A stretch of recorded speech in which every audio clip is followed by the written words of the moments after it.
Pisces, July isn't the month the water rises up and closes over your head. It's the opposite. This is the month of the ebb tide. The water pulls back and shows you the bottom. Stick with me for a few minutes and I'll show you what's lying under there, because what you'll see matters more than all the fog you've gotten used to. Let's start with your own ruler. Neptune, your planet, is sitting in your second house right now, the house of money, resources, and what you're actually worth. It moved in recently, so this is a fresh transit. The start of a long cycle, not something that's been hanging around for years. And wherever Neptune goes, the picture gets blurry. For the last few months, you've felt that something's off with your money and your sense of your own value, but you can't quite make it out, whether you've got more than it looks like, or less. On July 7th, Neptune turns around. It stations and starts moving backward, retrograde, and contrary to what people usually think about retrograde Neptune, the fog doesn't get thicker. It lifts. Retrograde Neptune doesn't add illusions, it strips them away. The water starts to pull out and the bottom shows. And down on that bottom is what's been there the whole time. Your real resources, the actual numbers, the honest price of your work, not the one you made up in your head. For some of you, that's a relief. Turns out there was solid ground under the water. For others, it's a reality check, the numbers smaller than the dream. But either one beats the fog, because once you can see a clear number, you can actually work with it.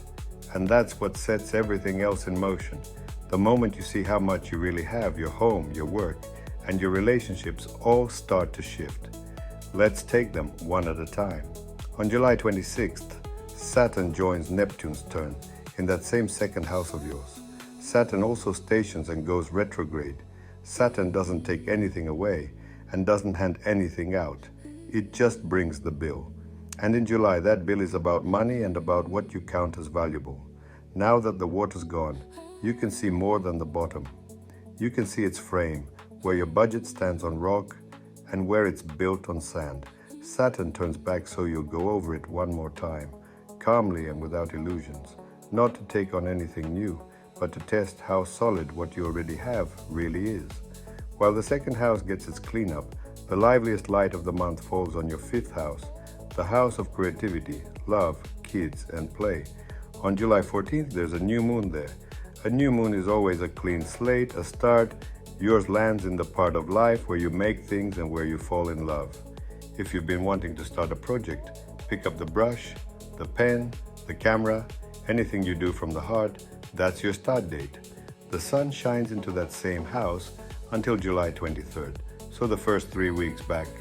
Whatever you do for the joy of it, not to check a box. And that creative house gets one more gift near the end of the month. Mercury spent all of July backing up retrograde right through your fifth house. Ideas stalled, concepts wouldn't come together, writing was heavy going. On July 24th, Mercury stops and moves forward, direct. What was stuck starts moving. The idea that wouldn't come for 2 weeks suddenly clicks into place on its own. If something creative and important was waiting on a green light, expect it after the 24th. Now let's go down to the foundation. All month, your fourth house, the house of home, family, and roots, has both Mars and Uranus parked in it. Mars is energy and push. Uranus is the sudden and the unexpected. Together in the house of roots, they mean one thing. The ground under you won't sit still. A move, a renovation, rearranging things, a conversation with family that's been building for a while, any of it can surface. Something on the home front wants to shift, and shift fast. The advice here is simple. Don't fight the change head on, and don't nail the old thing down. Uranus will pull loose whatever's only being held together by habit anyway. Better to decide yourself what to let go of than to wait for it to tear away on its own. Your work and health, on the other hand, are under a lucky roof this year. All year, Jupiter, the most generous planet, the king of the gods and the old myths, is sitting in your sixth house, the house of work, the body, and daily routine. Jupiter expands whatever it touches. In the house of daily work, that means growth through the work itself, not through some big leap. More jobs, more energy, a better run rhythm to your day. And after July 23rd, the sun moves in here too and lights the theme up brighter. So if the whole month feels like life is revolving around work and your body, that's by design, and it's working in your favor. This is exactly where the resource builds up that the second house will later turn into money. In relationships, the turn comes on July 10th. That day, Venus moves into Virgo and enters your 7th house, the house of partnership and the people closest to you. Until the 10th, Venus was busy with your work matters, and from the 10th, its warmth switches over to the person beside you. If you're in a couple, things warm up. You'll want more time for the two of you and less noise. If you're single, look at whoever shows up through work, through a shared task, through the everyday. Venus in Virgo doesn't introduce you on the beach, it introduces you in the middle of getting something done. Deeper in the month, the slowest forces are at work too, and they close it out in true Pisces fashion. On July 29th, the full moon lands in your 12th house, the house of silence, the back rooms, the subconscious. For Pisces, the 12th house is home turf, the deep water you come from in the first place.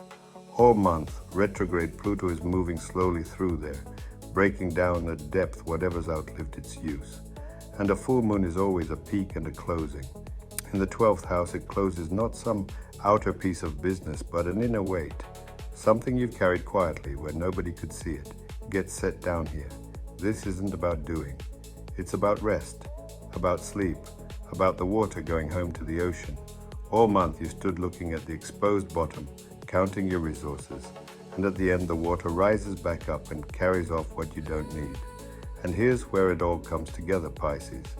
July isn't a flood for you, it's an ebb tide. Your ruler Neptune pulls the fog off your money, Saturn makes you count what's really lying underneath, and the rest of the month lines up around that one piece of clarity.